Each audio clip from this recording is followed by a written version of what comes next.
വാർത്തകൾ വിശദമായി നോക്കാം. വയനാട്ടിലെ തണ്ണീർക്കൊമ്പൻ ദൗത്യത്തിൽ വീഴ്ച പറ്റിയിട്ടില്ലെന്ന് വനംവകുപ്പ്. ആന മാനന്തവാടി നഗരത്തിലെത്തിയപ്പോൾ മാത്രമാണ് കർണാടക വനംവകുപ്പ് റേഡിയോ കോളർ വിവരം നൽകിയത്. ആനയെ കാട്ടിലേക്ക് അയക്കാൻ കഴിയാത്ത സ്ഥിതിയിലാണ് മയക്കുവെടി വെക്കേണ്ടി വന്നതെന്നും ഉത്തരമേഖല CCF KS ദീപ പറഞ്ഞു. അതേസമയം കർണാടക റേഡിയോ കോളർ ഘടിപ്പിച്ച ഒരാന കൂടി കേരള അതിർത്തിയിലെത്തിയതായും CCF അറിയിച്ചു. മാനന്തവാടി നഗരത്തിലിറങ്ങിയ കാട്ടാന തണ്ണീർക്കൊമ്പനെ മയക്കുവെടി വെച്ച് പിടികൂടിയതിന് പിന്നാലെ ചരിഞ്ഞതിൽ വിവാദം തുടരുന്നതിനിടെയാണ് വനം വകുപ്പിന്റെ വിശദീകരണം. ആനയെ നഗരത്തിൽ നിന്ന് കാട്ടിലേക്ക് തുരത്താനുള്ള ശ്രമം പരാജയപ്പെട്ടതോടെയാണ് മയക്കുവെടി വെച്ചത്. മയക്കുവെടി വെച്ചതും സ്ഥലത്ത് നിന്ന് മാറ്റിയതും ഉചിതമായ സമയത്ത് തന്നെയാണെന്നും വനം വകുപ്പ് ഉത്തരമേഖല CCF KS ദീപ പറഞ്ഞു. ഞങ്ങളൊരു നല്ല ഗുഡ് ഫെയ്ത്തിൽ, അത് ഗുഡ് ഇന്റൻഷനിൽ ഇതേ രീതിയിൽ തന്നെയാണ് ഈ പ്ലാൻ ഏറ്റവും നന്നായി എക്സിക്യൂട്ട് ചെയ്യാൻ പറ്റുന്നത് എന്ന് പൂർണ്ണമായി ഞങ്ങൾ വിശ്വസിക്കുന്നു.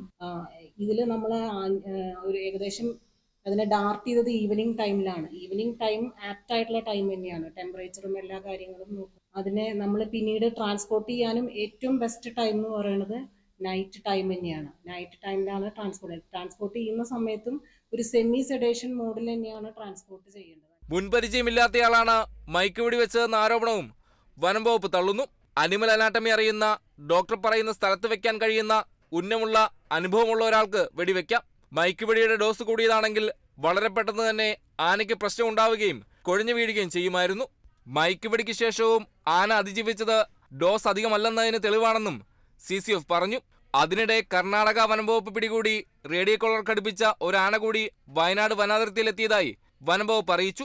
വയനാട് വനം ഡിവിഷനിലെ പാതിരി വനമേഖലയിലുള്ള മോഴയാന നിരീക്ഷണത്തിലാണെന്നും CCF വ്യക്തമാക്കി. Kerala vision news, Wayanad.